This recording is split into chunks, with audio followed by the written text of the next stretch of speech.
Hey everybody, Derek here to bring another video for Z Nation Season 3. And what I'm going to do in this video is review the most recent episode of Z Nation, which was called Murphy's Miracle. If you have not seen the episode and you do not want to be spoiled in any way, then I would exit the video now and come back later, because otherwise you will be spoiled. Okay. So overall, I thought this episode was okay. I don't think it was one of the best that the series had to offer, but I don't think by any means it was the worst. I think there have been other episodes that haven't been as good as this one. Warren's group's story was a little, it wasn't as exciting as other ones, but I thought that Murphy's group, his scenes were actually very, very interesting, and I also liked Citizen Z and how him and his new group of people are working out. So it had some good things to it, and I think that it definitely is continuing to expand the story in many ways and to see some things that we have coming up in the future. So overall, not bad, but not the greatest. And this episode did focus on all three groups again.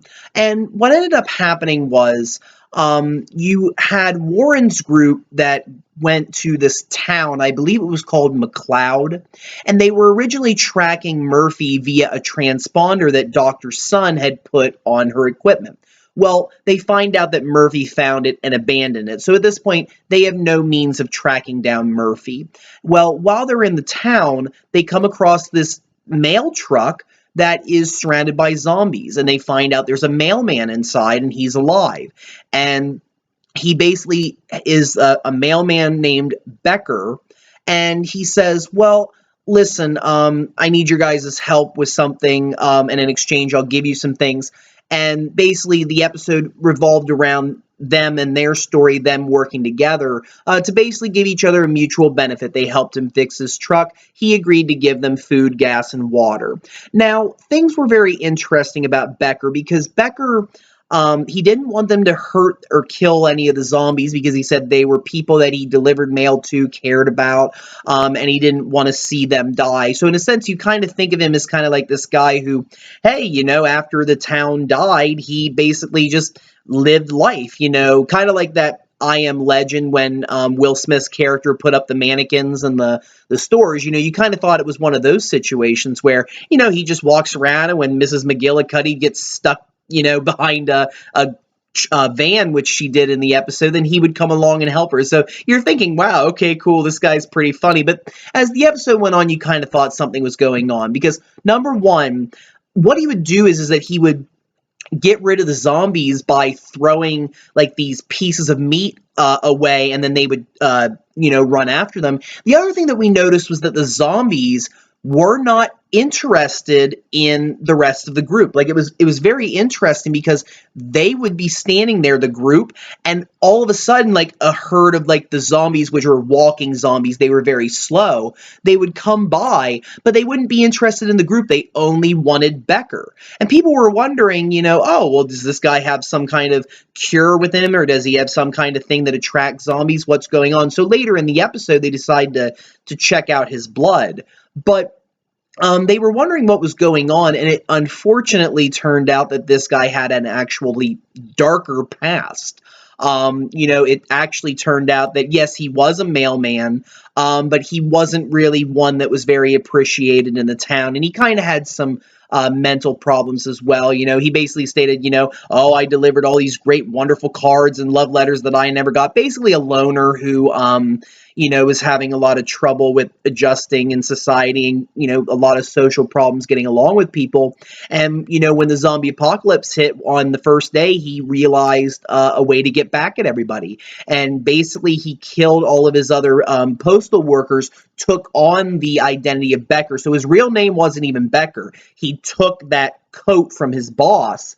And then the other thing is that he went around the town and shot everybody in the chest. And when you go back and you watch the episode, you can see that all of the zombies have red splotches across their chest with a bullet hole. You can see it. And he went around and shot everybody in the chest just so they could come back as zombies. And basically, in a sense, he looks at it as trophies. This is his revenge, getting back at these people. He killed them, had them come back as zombies, and now he just walks around the town and goes, oh, there's so-and-so that, I remember the time that, he did this or she did this, or he didn't let the dog in and I stepped in the dog crap. He basically just held all of this resentment. And when the group started to figure out what was going on, he tried to have them killed. And then he captured Dr. Sun. And Dr. Sun finds out basically that in this room, what would happen is that as strangers would come into the town, then Becker would basically kill some of them whenever he could and take their brains, and that's what he was throwing. So that was basically the cycle that he was doing, was as people were coming to this town, he would kill them and then use them to feed the zombies. Well, of course, like always, the group is able to defeat the zombies that Becker released on them, and Dr. Sun ends up killing Becker at the end by letting all of the zombies into the room. She was able to pick the lock and pull open the locked door. So it was pretty, interesting the first time around, but obviously once you know the mystery, it's not really as exciting again. But basically the group had that kind of a mission. And then something that happened with them connected to something else that happened with Citizen Z, because we still have Citizen Z staying with Kaya, her uncle, and her Nana.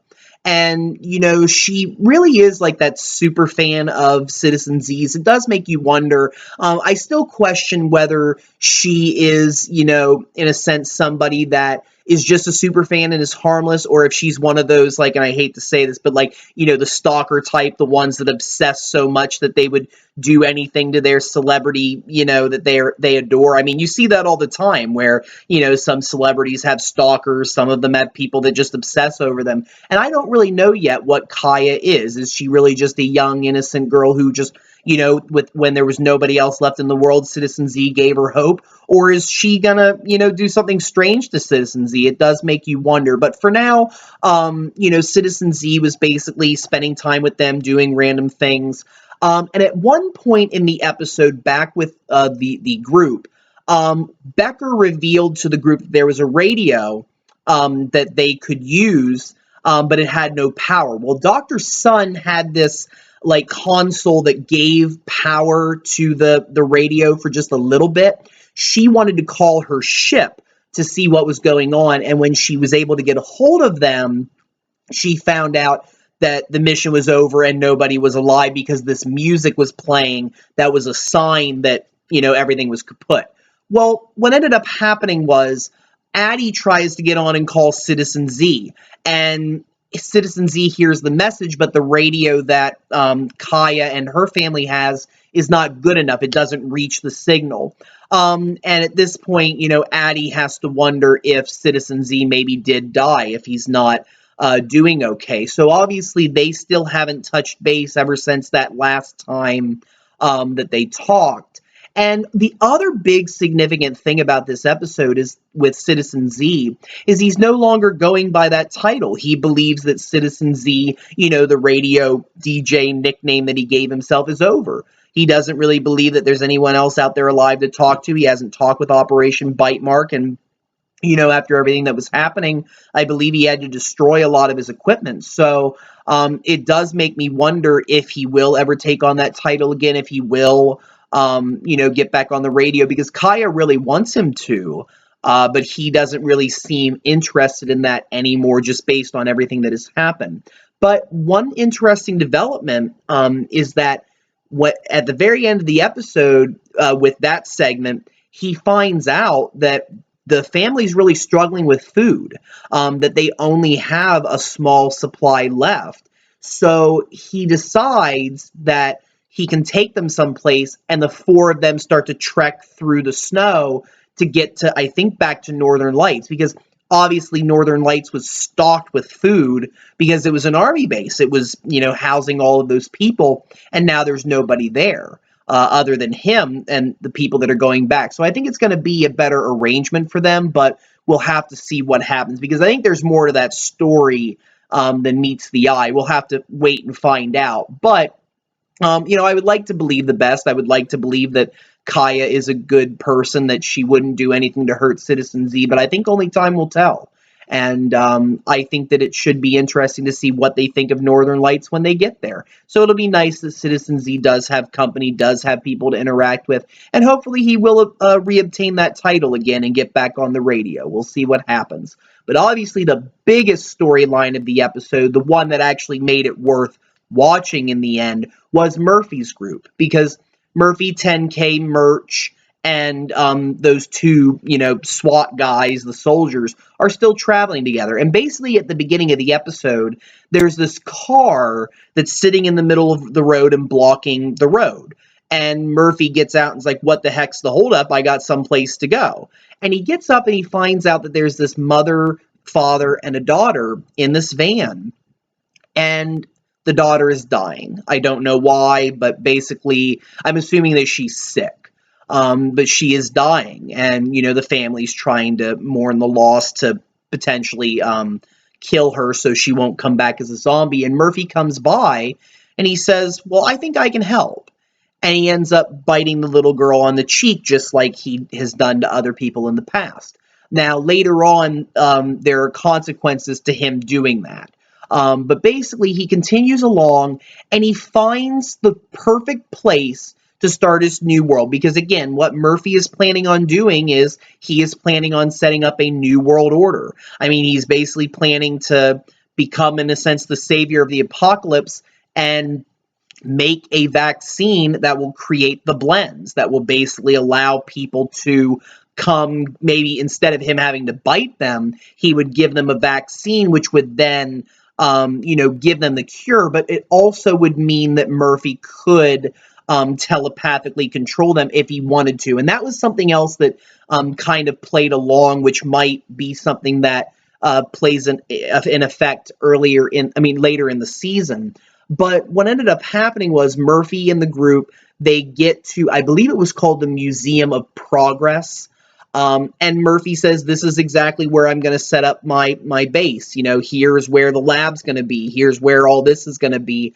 And he's really looking forward to this idea. He's really serious. He's really set on it. And he has a lot of passion behind it. That is something I did notice about his character, is this is something he really wants, and something he really believes in. Now, will he abuse that power or not? That's something I'm very interested to see. Because what ended up happening was after they get to the museum, we have 10K, who throughout the episode is still trying to figure out what's going on. I guess that he really actually still hadn't figured out what all Murphy had done to him, because obviously since the bite's on the back of his neck, he can't see it.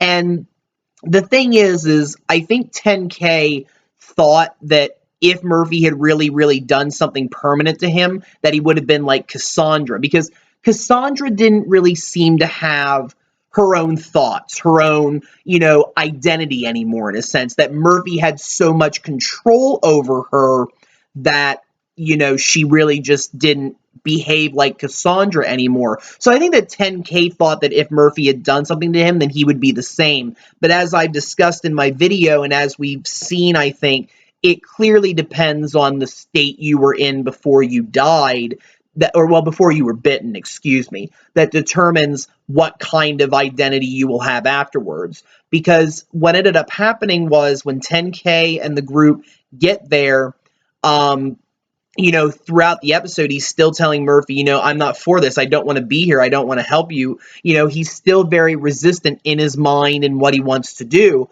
And one of the Enders from the previous episode arrives and basically attacks everybody, and one of the soldiers gets killed, and Murphy takes the person hostage, and he tells 10K to shoot him.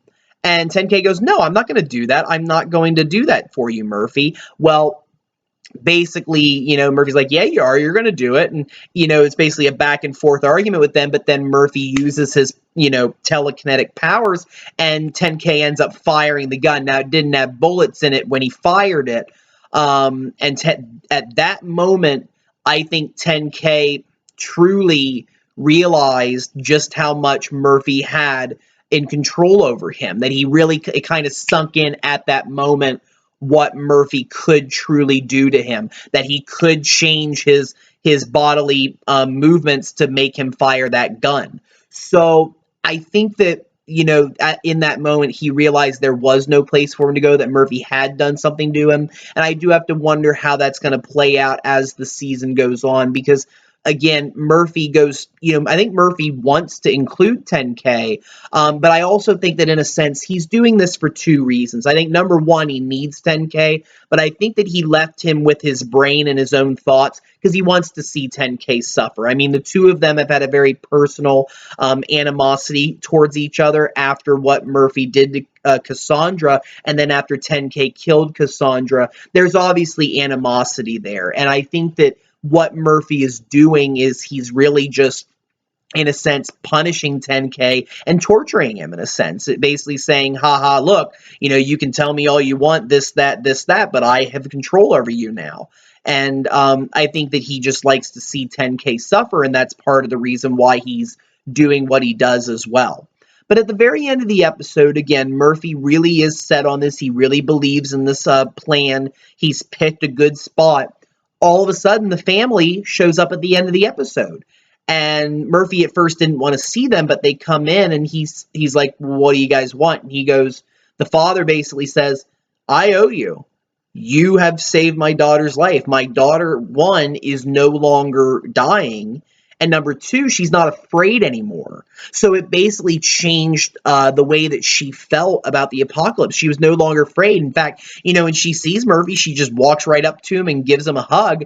And the last thing that he asks is the man has a request for Murphy. And Murphy asks, what is that? Basically, the man wants Murphy to bite his wife also. And Murphy gets a grin on his face, and that's when the episode ends. So, obviously, a lot of big questions. It's clear that Murphy is establishing his new world order, but what's he going to do with it? Again, I think that it really is going to depend on what he wants to do that determines what will happen. And the previews seem to indicate some things that are going to happen. So I'm very, very interested to see what is going to happen with him. I think I'm going to do another video on Murphy trying to figure out the consequences of a lot of these things to see what's going on in the future. And another final note, we finally heard about Lucy in this episode. We didn't see her, but Murphy intends on going back to get Lucy. He tells 10,000 at the end of the episode, he says, well, I know I did what I had to do at the time because, we were on the mission, we were moving, I couldn't bring her, she was a threat. But now that I found this place, that we're safe and we're establishing this, I want to bring her back. So whether the two of them will go out and get Lucy at some point, or again, whether it's going to be the man who's going to do something, that I'll be very interested to see exactly what the first step is to finding Lucy. But we did finally hear from her, about her in this episode, and it's clear that Murphy does want his daughter back when the time arrives. So that should be very interesting to see as well. So with that, I'm going to bring this video to a close. I want to thank all of you for watching. If you have any questions or comments, don't be afraid to leave them. Feel free to subscribe. I do have more videos coming. And if you have any suggestions for future videos that you would like to see, don't be afraid to suggest them. I hope you all have a very wonderful evening, and thank you all very much for watching.